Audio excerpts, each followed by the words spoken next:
Captain Insano shows no mercy. Straight cash, homie.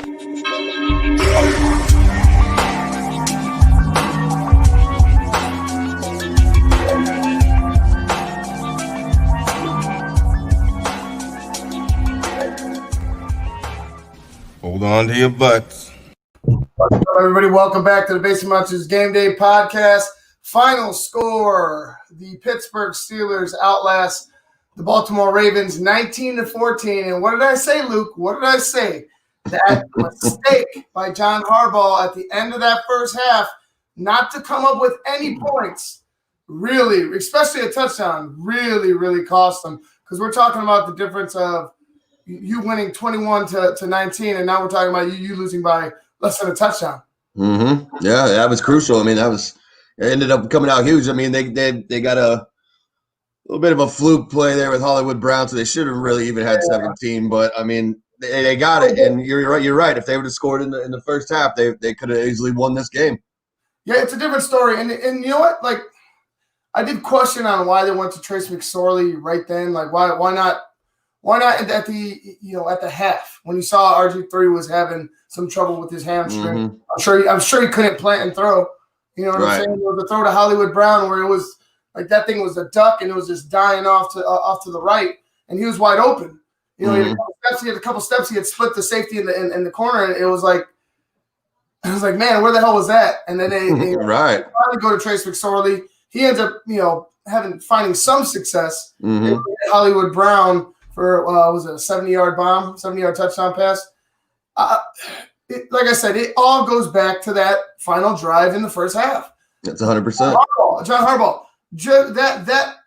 That mishandling of that series cost you the game. It really did.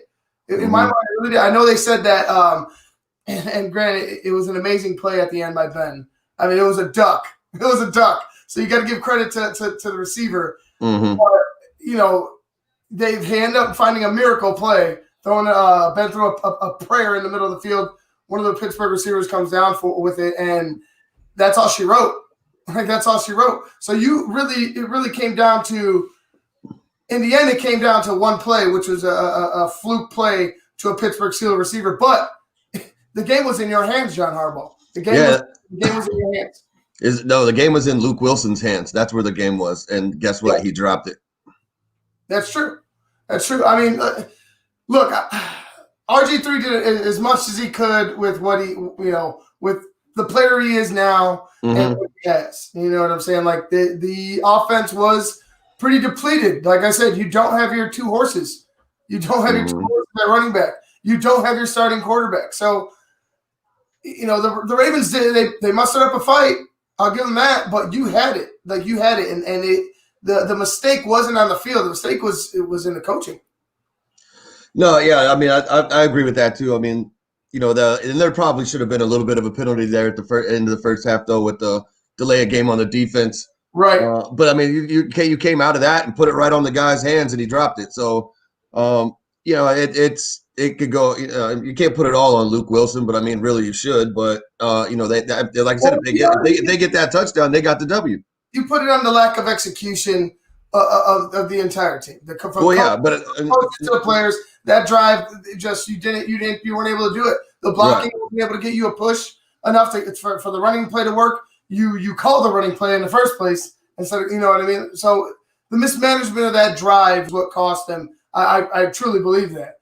My co-host Michael Halatek said he had Pittsburgh -10 on a 5-game parlay card, and it's over before it even began. Oh man, I thought like Luke had him 30. What you have 35-17. 35-17. Like I said, I had a well closer than that. Well, I think mine was at 23-10. So I mean, we both missed the mark. It just, oh man, it makes me sick how like looking back at it, like, man, there really could have been an upset tonight. Like you had it, Baltimore. Like, mistakes like that, even with Lamar, you can't have. Right. Yeah, they're not gonna go out and compete with you drive for drive type of team. They're a team that needs to get a lead and then play with the lead and hold on to that lead. They're not going to come back and hang 21 on you in a quarter mean, I'm sure they probably can. If they play in the NFL, so it's possible. But that team is not built for strike fast offense. It's slow and methodical in Baltimore. Well, that defense was giving up long drives. You know what I mean? Mm-hmm. They're giving up a lot of, and granted, I'm sure that they're playing safe. Yeah, which is fine. I understand, but at a certain point, you kind of wonder, man. Maybe if you brought the house a little bit more, maybe you get to Ben. He got hit hard. Yeah, he took a couple shots. A few times Ben was tagged. So you run the risk of giving up a big play, but you might knock out the starting quarterback. Ben is injury prone, especially older Ben Roethlisberger. So who knows? I mean, and it can happen any week to any player, but who knows if you risk it and boom, now you have a situation where you got a backup coming in. And I'm not wishing any harm, but it's a reality of the sport. Things like that can happen, and I'm not saying you're looking for it, but hey, if you're able to go ahead and put a good lick on a quarterback, I mean, by all means, go for it. Like I'm not going to hold it against you. I would in my playing days, I would love to do that. Anytime you got an opportunity to hit the quarterback hard, you do it. Yeah, that's the name of the game. Yeah, but it was tough. It was tough for the Ravens. It was tough for the Ravens to take that loss when, like I said, it was within reach. Robert Griffin ended the game with 7 carries for 68 yards. The passing was abysmal. 7 for 12, 33 yards, and a pick. And Trace McSorley was no better, even though he threw that touchdown pass, which was pretty much all Hollywood Brown. Right. So he barely, he really didn't do anything. It didn't do much, but it's rough. You need your starters in, so it kind of sucks. It's a different game, but hey, you play the game. You know what I'm saying? You play the game, anything can happen. And you saw Pittsburgh was struggling against your defense. You just weren't able to capitalize when you should have. And like I said, and I'm sure John Harbaugh is a good coach. It's not like I'm saying he's not a quality coach. He's exceptional. I just think you made a mistake. I just think this is one where you had to manage it perfect. Like we said, you had to play perfect, manage it perfect, and you made one mistake. And unfortunately, that one mistake cost you. Yeah. Did Claypool get a touchdown? Chase, let me see. I don't believe so. No, the only touchdown was Juju. Okay, so this breaks his streak then of having a touchdown every game this season. So, well, 10 games. I mean, you'll take 10 touchdowns. A touchdown a game from a guy, or especially a rookie. Like you'll take that all day long. This is one of the first times in a long time, if ever, that Pittsburgh's had the kind of receiving core that they have. So, I mean, Pittsburgh gets out of there. They probably should have lost this game, like you said, just based on that one play in the first half. But they're 11-0. They're moving on, and I don't know. I don't know what the rest of their schedule looks like, but I mean, they just keep finding a way. And these are the games that Pittsburgh. They don't look great. They're not any of that, but these are the games that later on in the season are gonna build this group, because they're gonna see that, hey, we can win these hard fought tough games when things aren't going our way. We still find a way to win. So Pittsburgh's I mean, they hold all the cards right now. I mean, they're undefeated, so they're looking at that number 1 playoff spot. So it's going to be interesting to see what happens with them throughout the rest of the season, and then see what happens kind of in the playoff situation. Well, and you mentioned their schedule. This is what their schedule looks like the next 2 weeks, and granted, it's the NFC East and it's the Washington football team, but we've seen strides with that Washington team. That defense, yeah. That defense is they can stifle you, especially that front, especially that defensive front. So you can't take them lightly, even though their offense is questionable. They have found some success running the football, but that looks like if Pittsburgh can regroup quickly and realize, hey, we need to play 110 every single game, because this game felt like a game Pittsburgh was giving away. And then after Washington, they played Buffalo. That's at Buffalo. They played Buffalo at Buffalo, and that's going to be a tough game in itself. Like you got, that's a playoff game. It's gonna be a cold game. We had a playoff game in 2 weeks against a Buffalo Bills team that is hungry. They've found some success. They're continuing to stay their course. They haven't fallen off like I've seen some other teams, but it's going to be another tough game for Pittsburgh. Are they going to be ready? Yeah, it's going to be cold too, because that's just Buffalo. And then we'll see.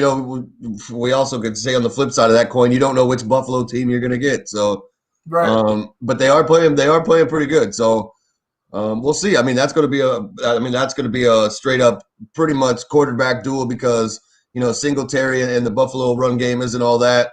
No. John Connor is okay, but I mean he's not superstar by any mean. Right. So in that game, it's going to be it's going to come down to who's the better quarterback, who makes the right reads, better decisions, and keeps the ball out of the other team's hands. Yeah, you got two teams that are passing teams. Let's just say what it is. Honestly, you found some success with Benny Snell tonight. If you were Pittsburgh and you're minus James Conner, which is your feature back, but you're number one. I mean, you use them all really well. But with James Conner, I think this game's out of reach quickly. The thing is that you don't want to go ahead and overlook the Washington team. That's what I want to point out. That Washington team, they're fighting because they have a shot. Believe it or not, they have a shot to win that absolute trash of a division. Yeah. And it's only trash because the records are all garbage. Let's just be real. But it's something to say that they're fighting for something. They really are. So they have to find a belief in themselves, no matter what their record is. Because hey, you can still make the playoffs. A team that was pretty much written off. So you got to look at it like that. If you're Pittsburgh, like they have something to play for. I know Pittsburgh, you're undefeated and you're well on your way to making a playoff appearance. Mm-hmm. But hey, there's teams scrapping. There's teams still fighting, vying for position, and even vying for just a spot. And you need not overlook them, or else you're going to end up taking one on the chin. Yeah, it's also the Steelers are undefeated and the Chiefs have the one loss. So it's going to be interesting because if that could come into the let's say the Steelers beat Washington and they drop to Buffalo and then they're tied with one loss too and they're moving into the playoffs and it gets down to a situation with who scored more points throughout the year. That Steelers might find themselves at a number 2 seed just because Kansas City puts up like 40 a game. So right. It's going to be interesting to see how that plays out down the stretch. Yeah, like I said, Washington, Buffalo, Cincinnati. Then you have check this out to finish the season for the Pittsburgh Steelers. Indianapolis, Cleveland. Ooh. Indianapolis, Cleveland. And I know we talk crap about Cleveland, but hey, they're doing what they're doing, and I'm sure they're hungry too. You know what I mean? Like Baltimore, they took a huge loss where they had a shot to win today because Cleveland's right there. Cleveland's right there in the middle of the wild card race. I think they're actually leading it.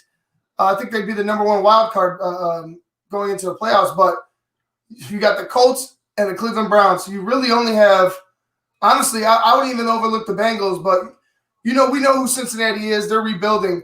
These next 5 games are going to be crucial for the Pittsburgh Steelers, and I know they're going to be. Like I said, I know they're making the playoffs. I know they're going to be in the playoffs. They're that good of a team.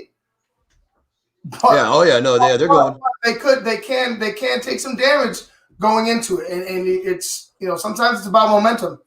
Is that Indianapolis game? Is that in Indianapolis or Pittsburgh? That's in Pittsburgh. So I think that's going to favor the Steelers because they're an outdoor team. They play outside. They're used to that cold. As to where Indianapolis plays in the dome. Rivers coming from the West Coast, so he's not a big cold weather fan. That'll be an interesting game, and we'll have to just wait and see. I'm not going to buy the weather thing just yet because we just saw. I mean, we've seen that before where a indoor team comes in. We talk about the weather and the effect, and it has no effect. And you see a team get put up 35 points. Right. That supposedly doesn't belong putting up 35 points. No, it happens. It happens for sure. It happens. I don't know. I just feel like the Steelers are, I felt like they got lucky with one today. They could have played a lot better. They should have played a lot better.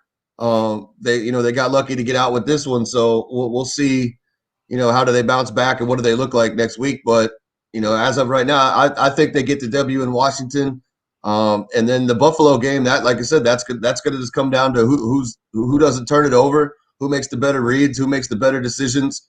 And I think you'll get the winner of that. And then, like I said, it's on to that Indianapolis and the rest of that schedule that they could very well end this in that season with two losses right there, Indianapolis and Cleveland. I mean, you're right. You're absolutely right. I think Buffalo, since they're going to be at Buffalo, even like that's going to be huge, even without fans. Just because it's going to be a little bit colder.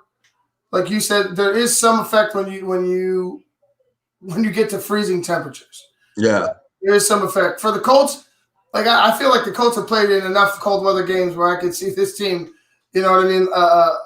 This team running the ball well and just finding the efficient, hitting the open receiver and just being efficient in their passing game.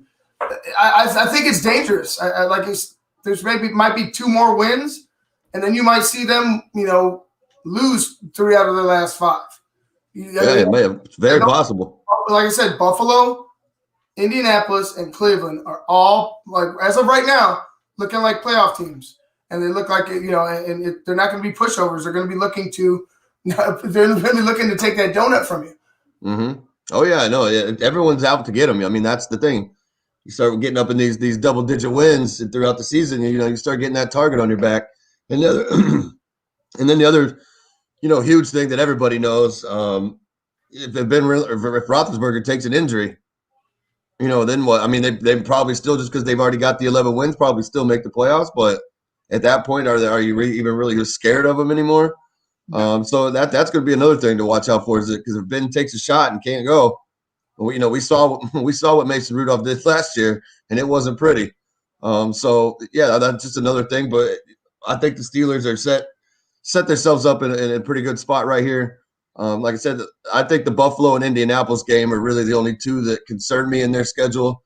I just don't have any faith whatsoever in Cleveland. Never have. Never will. I'm sorry.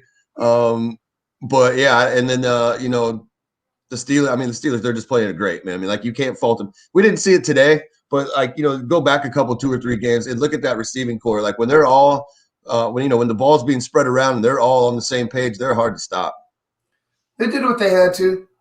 Yeah. They did what they had to. I believe that. They got the W. That's all you can say. Mm-hmm. They're defeated. They're 11-0, and Baltimore is in trouble. I think Baltimore is in some serious trouble if they want to make a playoff appearance this year. All right, guys, that's going to wrap things up for us. Wednesday afternoon football, which is some weird thing. Pittsburgh wins 19-14 over the Baltimore Ravens. I'm Ivan Vargas. That's Luke Nettles. Stay tuned on Sports Zone Chicago for the Halitech Hall Show. Me and Michael Halitech will be talking Bears with our guests, John Buffone and Drew Cole. Stay tuned, guys. We'll see you next time on the Basement Monsters Game Day podcast.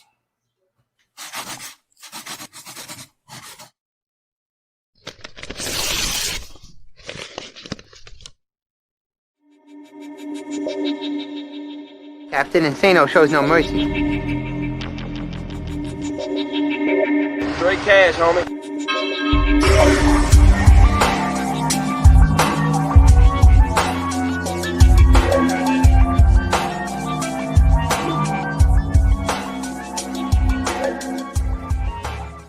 Hold on to your butts.